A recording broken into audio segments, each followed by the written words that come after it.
Seeking Sister Wives, Season 5, Episode 4, Seeking the Truth. And I have a favorite new character on this show. Everything she says is fire. And we will get to her eventually.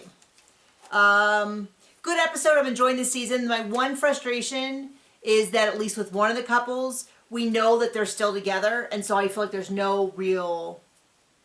Like, I like to see consequences. And when one of the partners is an absolute loser, I want to see them leave. And when you know that they don't leave, it's a little bit less like, well, I don't know that I need to see all the middle of the story if I know the end is disappointing.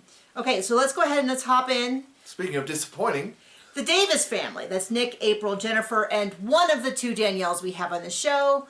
This is my opinion of him. He speaks very well. He has all the tools of communication, but I think the heart of his message is manipulation. Is still very much do things my way, or well, I don't think there is an or. I don't think he's even suggesting she leaves. I think it's just a matter of let me ask questions, let me communicate and say everything is fine with how you feel, but in the end we're still doing things my way. There's just a real hollowness to his discussion, where it all sounds really good, like it all sounds like the kind of stuff where the therapist would be going, yeah, no, that's good, he's listening, but in the end, I'm not really hearing things like, hey, we will change things then. It's all very much like, okay, now that you've done that, we're still going to do things my way. And so I'm left really off-put. I also think Jennifer, which is the second of the three wives, I don't think she is on board with all this. I feel like she has, like, it would not surprise me at some point she gets really mad at Danielle or is like, hey, I did it, you need to do it, like you need to pop out the next baby or something. I think April has a lot more genuine interest in Danielle than Jennifer does. So anyway, it starts off right where they left off. They're in the middle of the most tense meal on earth. I wouldn't want to be there. She has left. He goes in the house and is like, hey baby, hey, how you doing? I just came in here to check on you. All of the petting. I'm someone who gets very easily like overstimulated, and so it used to be like a total like don't when I was dating, when guys would like pet me. I'd be like, you might as well be shredding my skin off. I don't know. I mean, I think I'm more affectionate now. I think having a kid that like hangs on you all the time definitely wears that down on your level of like how much like hanging on me I can handle. I don't think I'm unusual though. I think it's You're wonderful. That's unusual. That is not the opposite of unusual. But anyway, and they keep asking her if she loves them, and she's like, yes, I love them, I love them, I love them.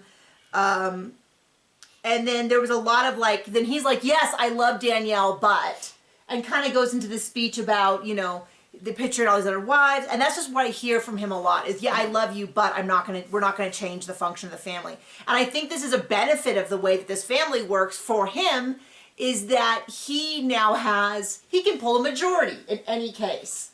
So it doesn't really matter how Danielle feels. And the fact that she hasn't, I think the fact that she is so young and they are all very much her elder, they all have a lot more tools underneath their belt for, I mean, frankly, for manipulation or things like that. I do think it has a lot of that vibe. And there's a lot of like, I love Danielle, but we love her, but, and I'm like, we can just, the fact that you put so many buts in there is a real concern. Well, he likes butts. and cannot lie. And then he takes her out to eat, and he says all the right things. Hey, I want to make sure that you feel like you're being heard. I want you to feel communicated. You're valid in your feelings. Like a lot of that. And so he's like, what do you need in order to move forward? And she's like, I need the ability to veto. Basically, I'm going to shorten it down. It was much, much longer than that. There's a lot of stuff that went into it. A lot of superfluous words. And I was waiting to hear what he said, and what he said in response was, you know, when you left, you really hurt April, and I think you and April need to have a conversation. And I was like, so all that whole conversation, I don't know that she even caught that he didn't say, yes, you have a veto power. He just immediately went into, hey, you really hurt April when you left. He sort of switched the conversation. He didn't disagree with her, but he did not agree with her. And I think maybe... He must have went to the school of Bill O'Reilly, where nobody else can set the spin but them. Well, what's weird about that, you're going to get comments about that, I'm sure. I don't care. I know you don't care. My thing about it is that this is the thing where we see the age difference, and that like he's figured out like you don't have to disagree, you just don't agree, and they don't even realize, a lot of people don't realize that you didn't agree with them. And so I think she felt really heard. She felt validated, but I don't think he actually validated her. I don't think he actually said, no, he would allow her to veto. Yep. I'd be really surprised if they did. I think they would say, we're a group family, this is the decision we've made, and are going to essentially peer pressure into staying. And then to use this, he sort of does this flip where he goes, oh, well, by the way, you really hurt April when you left. You need to go essentially apologize to her, which is a little bit like, I mean, if I left a job because I wasn't sure if it was good for me, which is kind of what it feels very comparable in their situation. You know, like my coworker might be hurt, but I don't know. I don't know. That just felt really, really slimy to me. And now April's going to go and cry to her about how much it hurt her. On this show? Slimy? Well, I know. Well, the other thing about it is he acts like I was really broadsided. You know, I thought we had this great open communication. Go back and watch my recap of episode 1 where in depth she talks about... He doesn't care. He just wants it to go his way. And he's going to, because she's... And it is going to, regardless of if she stays or not. Because she's like 24 or something. I mean, I hope she leaves. And he's like, well, she still has that apartment, you know, which means she could leave. And I was like, can't she leave at any time? I mean, why are you saying that like somehow she couldn't have left before? Because that sounds super creepy. It's like a cult or maybe a gang. Once you're in, you're in. I guess so. Okay. So I think cult is probably by far the most accurate of that. Okay, so next we go into the Sherwoods. That's Ashley and Shane, who is not into it at all. Well, but tolerates it because he doesn't want his wife to leave. Well, guess what? The girl she's dating is also not into it at all, but wants to be on TV. So they actually have a lot in common. That's true. So we meet Sarah, who likes men more. Who, yeah, becomes very, this whole... But is okay being a third in a throuple. It's basically what we got from it. What I think is funny is that there's nothing about this couple where they're being authentic. Every encounter is slightly inauthentic from the beginning, and over time we find out is nothing like they're portraying it. So we meet Sarah, who starts about how, like, I much prefer dating men. And I was like, why is that in parentheses? What is that? Why would you put dating men in parentheses? Only the brightest on this show. Well, I was like, so right off the bat, I was like, something is not being portrayed right. And we're really weirded out because it's snowing again. And there was no snow in the forecast. This is very, very typical Colorado. Then we've had spring. My sunny day is destroyed. For months, and then now that we're done with snow, it's like, haha, just kidding, we still have snow. So they're both moms, and the longer this date goes on, the more apparent it is that Sarah does not really date women. She dates couples. She dates men and sometimes their partner. And yeah, like John said, she's... For nights at a time.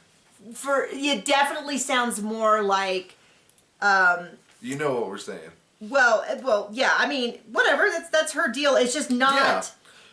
Yeah. She hasn't been looking for a polygamous relationship. So here's the deal. When we met Ashley and Shane, it was presented that Ashley was going to meet the woman first, and then eventually introduce him to Shane, and they'd be Shane's wife, which we eventually discovered was not the case at all. Completely not the case. They would be Ashley's wife, and Shane would not really interact with them. Well, now they're dating a gal who does, and she even said, I haven't really dated women. It's always been based, I don't really date women solo. And what it comes out is that when she does date women, I'm putting in parentheses, because what she does is she's dating couples or men. And so you go, okay. So, and then of course I'm so mad because in the Seeking Sister Wife has such inauthentic, and 90 Day Fiancé have such inauthentic. Sister Wives is a little better, editing, because in the editing, the gal reached out and she like was like, oh, you have something in your hair. And then they show Ashley going, oh, my heart is like beating out of my chest. And I was like, that's such a weird thing to say when flirting, but whatever. It was in relation to soup. Yeah, well, it was, the lady was like, I brought you soup for a picnic. So we're like, yes, the most perfect of hand. And then she got a lobster roll. And then Ashley was like, oh, the thought of a, I don't know, crab or lobster makes my heart beat out of my chest. Like, I'm so excited. And we're like, well, there's nothing to do with her touching your hair. So they have this date. It's very much like a job interview. What are you looking for? This is what we're looking for. Are you interested in meeting Shane? And she's like, at this point, she's like, yeah, because I only date men. Yeah. She doesn't say that, but they've been interspersing it with like these comments from her that make it super clear. She doesn't really date women. She swings with them or thruples with them, but she primarily dates men. So the thing about dating men, with the parentheses, she wanted the opposite of parentheses. Yeah. Anyway, so at the end of the date, they hug, and then Ashley's like, can we kiss? And they just kind of peck on the lips a few times. Ashley's all into it. And I said, if I could write this show and I could produce this show, I would be like, I want her to meet Shane. It would be a much better show. It'd be a much better show, but I want her to meet Shane and the two of them hit it off, because that would be, I would die. It would be so good. And then leave, yeah. So anyway. It would be good. She's like, well, yeah, I always meet the guy first. So yeah, I'm happy to meet him whenever. So they kind of were like, okay, we'll meet again. She goes back, her and her husband, and there are 4 dogs. There's a lot of dogs. I mean, we've had 4 dogs, but people usually tell us it's a lot of dogs. They are,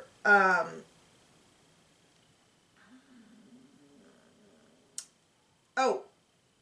Did you break? What was that? That was Pocket. One of the dogs downstairs made a little whiny noise. Yeah, my brain did break. I don't know what happened. So they talk about it, and she's like, hey, yeah, she's cute, she's pretty, she's as cute as she was online. There's part of me who does wonder when they met online, if this wasn't in a group where she's like, hey, we're filming a TV show and I'm looking for someone to date, and she's like, oh, I'll do it. Like, that's definitely what that vibe feels like. Because it definitely felt like she was auditioning her for a job more than like any actual genuine interest. But anyway, and there was a lot of weird talk about the pregnancy, about like when they said like, when Sarah said like, oh, it's interesting that she's pregnant. And I was like, what? Like, I don't know what that means. So you can just tell me what that means. Because they asked again, is she bothered that you're pregnant? And she's like, no, she didn't really seem like it. But Ashley told Shane, hey, she's ready to meet you. And he's like, oh, that's great. That's great. That's great. That's so much better than Grace. I feel so much more comfortable. I don't think he's going to feel comfortable for long, because he's really not into this. Once again, very typical 90 day seeking sister wife setup, which is she's not that interested. The partner is actually not that interested, no matter how much they tell us. Okay, next up is the Ryan family. Becky and Justin. Me rapey vibes. I'm not so good, and what's come out a bunch is that, so remember, this is the couple. Like, he said how much this lady that they met at the bar, that you remember, who wasn't really into it, was so into it. Yeah, she was all into it, and we're like, no, that is not what happened. And it came out in the past couple of weeks. I haven't done my own investigation, so you can do your own investigation, but it has been alleged that people have found the church that they grew up in, and it is terrible. It's a cult. The dad was arrested for like underage marriage and transporting underage women for the purposes of sex and stuff, like not good.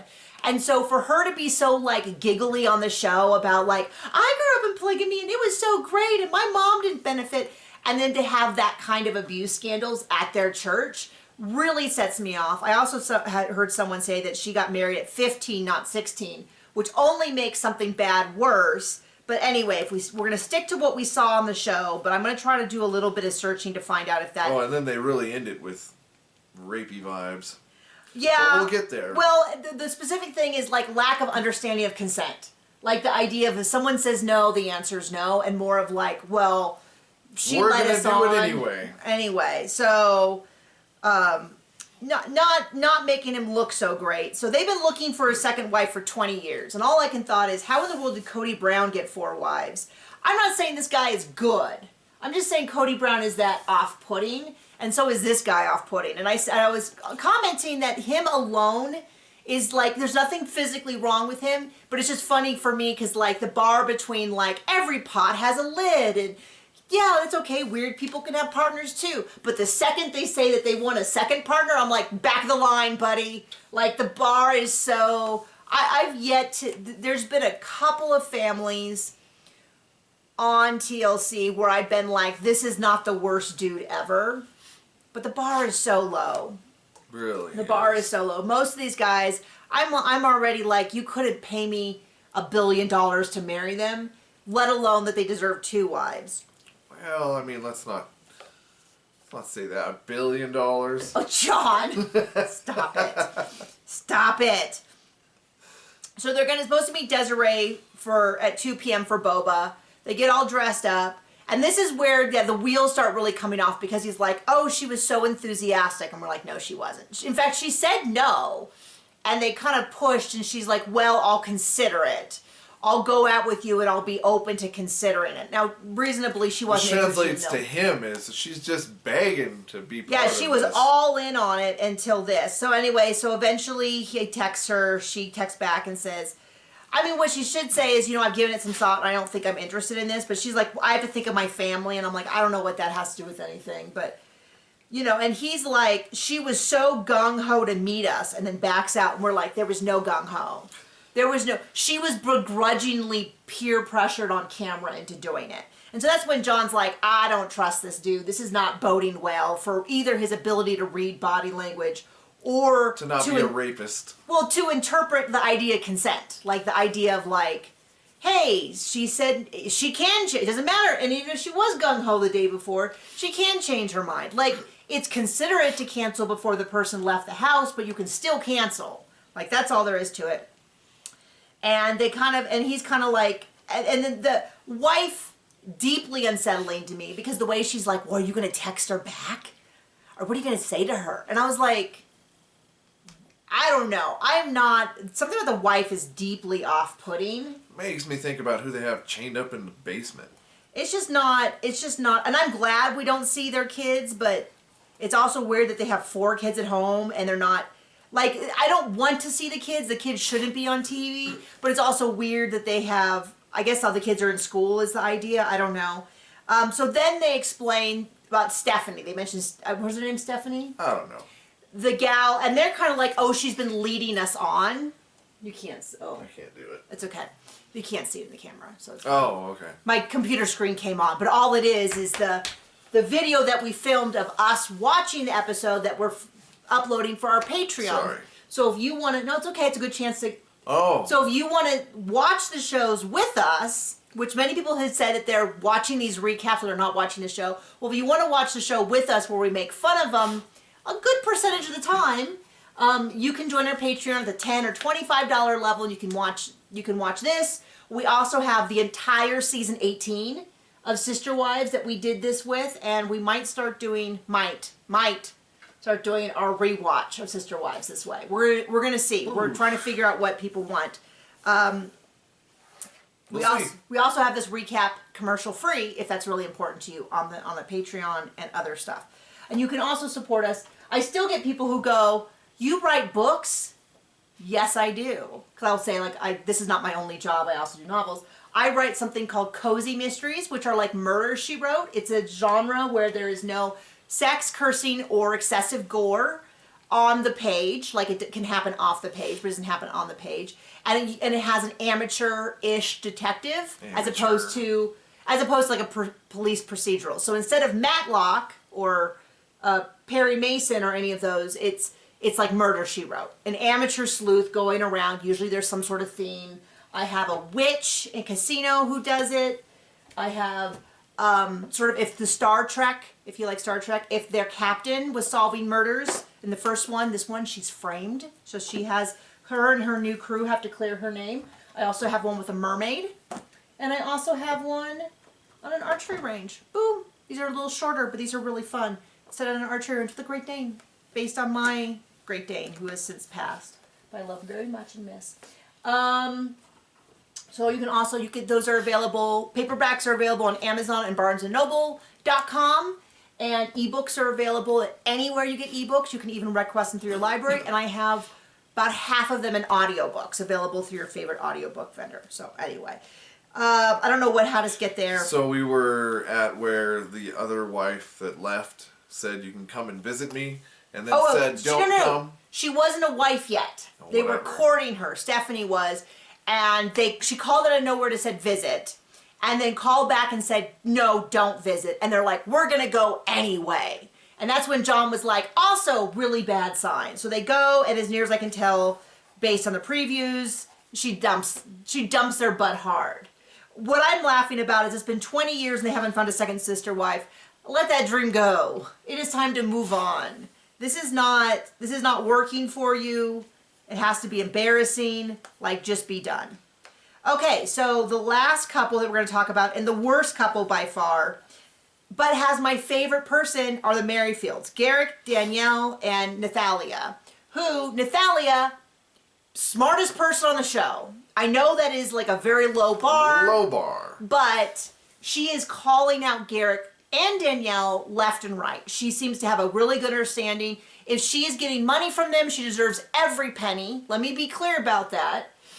So my understanding is this show, and I could be incorrect, you can correct me if you know more. This show, much like 90 Day Fiancé, they do not pay someone if they are not American. They can't legally or whatever. So a lot of times what happens is they'll pay the couple and it's expected that they give the money. So one of the things they were saying about Roberta is that some of the money she got might have been less of like their money and more of like money she was owed through the show. To be clear, absolutely deserves it. Like, I'm not here being like, oh, they're bilking these people. Absolutely deserve it if it's money that they earned through the show. Yeah. Okay. So he's doing the whole stroke her thing, stroke, driving me nuts. I can't even, like, it's annoying me on the screen how much he's, like, touching. And they're, like, just constantly, like, I don't know, it just feels... No, they are not. He is. She's doing it, too. Danielle did it to her, too. And she was, like, you know, it's like I thought she was trying to, like, shake her off. Must have missed that. So... Nathalia asked Danielle to go meet. And they walk all over to end up in the living room. I'm not really sure what happened, where they went. Gorgeous, though. All it makes me want to do is go to Cancun. Tell me if it's safe to go, if anyone's gone to Cancun or has any suggestions. We haven't been on a vacation like that in for a while. 9, 10 years. Yeah. 12 years. And in the past... Since our son was born, the closest we've gotten to a vacation was going to a big town for the weekend to go shopping. Yep. Or... if you can call it a big town. 24 hours in Santa Fe. Yeah. Woohoo! Party animals. It was lovely, but it was 24 hours in Santa Fe and not... It was short. Not a big trip. But it was lovely. It was nice to get away. So she sits down and she says to Danielle... Are you on board with this? You don't seem comfortable. And she goes on about Roberta this, Roberta that. They go back and forth. Rewriting history, stuff that's completely not true. What? Danielle goes on rewriting history and stuff that was completely not true. What was not true? Oh, how much she loved Roberta. And how she was a sister to her, and she just... blah, blah, flippin' blah. Well, skipped over the whole part where she had similar problems with Roberta as well. And what John really remembers, which was a big highlight of last season, was that while they were waiting for Roberta, they courted another woman. And Danielle loved how upset Roberta was. She loved it. She was so happy with it. And then it backfired because Roberta was like, nah, I don't think I want to do this. Thanks for the money. What Garrick tells us... the chumps. In this episode is that he got a vision from God that he will have 5 wives. And I'm like, dude, you're not getting 5 wives. I think if he gets 2 wives, it'll be a miracle. But I just really think, and I think it'll mostly come from the fact that there is a language barrier. Because I think if they could understand him this is relatively common I've seen with people who date people from another country, is a lot of times they overlook stuff saying, oh, it must be a cultural difference, when it's just like an unhinged difference. Yeah. I remember there was this crazy girl, she had lived in Japan, and she was always telling us how the Japanese were and all this and that. And I remember at one point, I knew her through archery because of the sport. One of the Japanese judges like leaned over and told one of the American judges, we don't like her there either. Because she was making a big deal about how things were so much better and people were so respectful there and how it was so superior. And I'm not saying it's not, I'm just saying they all thought she was weird as well. Like, it wasn't that they all understood her so much better and she really got the culture. They all had a problem with her there as well. And they kind of thought that was how all Americans were. And then this judge came and was like, oh, she's weird here too. Oh, we thought that was just because she was American, because it was like, it was in an area where there wouldn't necessarily be this huge influx of Americans where they could compare and contrast. It was very much like, oh, so she's brash and she screams and she cries and stuff. That must be how all Americans are. And then they came over here and they were like, at a competition, they're like, oh, she's still doing it. Now all of you are staring at her as well. Anyway, I'm cracking myself up. So she just keeps saying, so before, I forgot this part, which is before they went down to talk to Natalia, she's already crying. And the producers are like, are you doing okay? And she's just like, Roberta hurt me so bad. Roberta hurt me so bad. Which is and this is what's crazy. Natalia calls her out on it. Like, sees right through that. And I even said before she called her out on it, I said all she had to do was watch the last 2 seasons. And she would have an idea. And I wouldn't surprise me if she did, because she even said at some point, you know, Danielle keeps saying this is about Roberta, but she told me about Roberta months ago, and then it hasn't bothered her since until we're now here. And now it's all about Roberta again. I think it's kind of an easy excuse. And I was like, dang, girl, man, you are like on top of things. Like, she is not going to let any of this slide. And I am thrilled. My favorite thing on these shows is where someone says what the viewers are screaming. For it to be one of the potential sister wives is even more delightful, because she's calling him out to his face. And so anyway, so he's going, are you really into this? Do you trust me? Are you dealing with your jealousy? And Danielle's like, Roberta, nervous, afraid, I worry about the kids, it's a tough decision. And Natalia's like, I love Garrick, big question mark in my head. And then Garrick's like, hey ladies, what's going on out here? Let me sit between you. Let me start stroking away. What's going on? And she's like, well, Danielle's scared. And he's like, I will kill you, woman. Like, not a doubt. He's like, what are you doing? What is going on? And you can just feel like his penis is like, oh no, the plan. We have a plan and we can't, don't mess it up. Like, oh my goodness. And he's got crazy eyes and he looks dumb. And his head is like a big potato with nothing inside of it. There is not much. And he's like, did you say that? And she's like, well, I didn't say afraid. And then Nathalia's like, you said you were afraid of this. Siri. Okay, fair. Siri says, translation app says, you said you were afraid of this and this and this. And Danielle's like, okay, so I did say that. I'm like, the gal has a disadvantage of not speaking the language. And she is still ahead of both of them. And she's 20 years younger than them, at least I would guess. Maybe they're slightly younger. So he keeps going on about how, you know, I did this and I did that and God told me. And she's like, I don't think God would want Roberta. Like, I'm not buying this whole thing because Danielle is so miserable. Even I'm getting confused. On and on and on.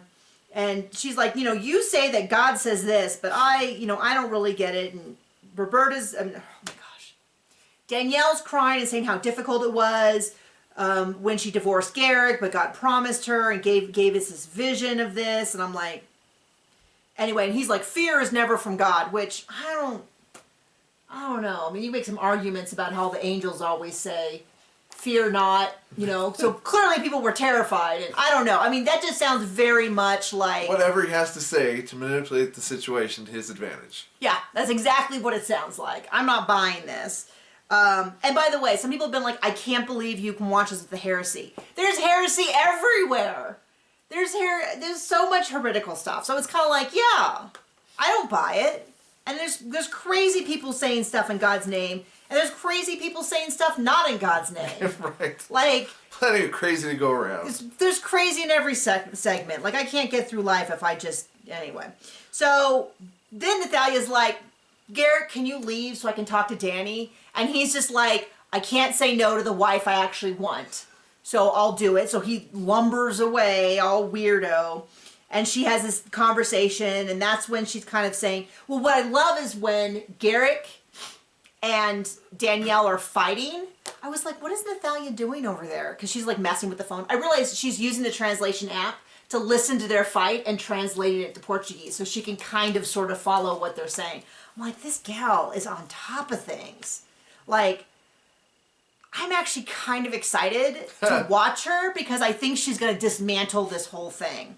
So you can tell because we're actually going over 30 minutes that I am excited about this. So, so they kind of get to a point where Danny's saying it's just this hurt over Roberta. It's clearly not. This happens every single time, which is that as soon as Garrick starts, I mean, I don't know why she wants Garrick so much because boy, if there is someone I would like to offload on someone else, it'd be the creepy cult leader over there. But anyway. And then they have this conversation in front of a closet where it's Garrick and Danielle, and he's not looking at her eyes, he's looking at her. It's just weird. Yeah, John's like, what is he looking as a side profile? And you can see that he's like looking at her mouth. I'm like, is he slightly deaf and he's lip reading? I don't know what's happening. That would actually explain a lot. That would explain a lot.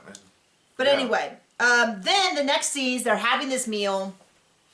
And Nathalia's like, why are you on a dating site? And he's like... a dating app. And he's like, oh, well, oh... And then he just tells us, he's like, oh, I was caught and I didn't want to have this conversation, so I just want to ignore it. And I'm like, yeah, we get that. That's not a defense. That's actually the worst possible thing you could say. So then he goes, well, I'm not really on it. And they're like, yeah, you are. And he's like, well, I mean, they can't message, but, you know, they blah, blah, blah, blah. And she's like, no, when you asked to date me, you said you would delete these. And he's like, okay, I'll delete them. And then Danielle's like bursting into tears. She's like, when I told you in Colorado to delete them, you told me no. And he's like, I never said that. She's like, yes, you did. He's like, well, I don't remember this happening. She forgot she doesn't mean anything to him, so. Yeah, so she's constantly getting her feelings hurt that he doesn't love her very much. And I would feel bad except this has been the case for 5 years. When there was season 1, season 3, but it was their first season and it happened, I felt bad for her because she was having a tough realization. But then it continued to happen for 2 seasons, 3, and this is now the 3rd woman that she's gotten her feelings hurt over. I'm kind of starting to go, do you not have the ability to learn from past experiences? I'm not saying I'm a genius at stuff by any means. And I've certainly made the same mistake multiple times. These people clearly are not. But somehow these are people. So anyway, they eventually, and he's really like, well, gee, these women, they don't like me being on dating sites, but how am I going to get my 3 other wives? I mean, he's definitely treating this like when I tell my son to turn off the TV and I come back in a minute and he still has it on and he's like, ooh, gut cut. As opposed to like, oh, a fundamental break in... Nathalia is having no patience for this. This is like another strike against him. And he's really playing it off like, oh, it's no big deal. But, and I think because Danielle just keeps putting up with junk. So she's crying again. She's crying again. No, this is no shock. This is no surprise. And that is the episode. I am actually keying up for a pretty good season, and I'm hoping at least one of the Danielles leave. I don't think this Danielle leaves. This is the one who I'm pretty sure they're still together in real life, which deeply disappoints me because nothing is happier for me than when trash people suffer the results of being trash people. So anyway, see you soon. Bye.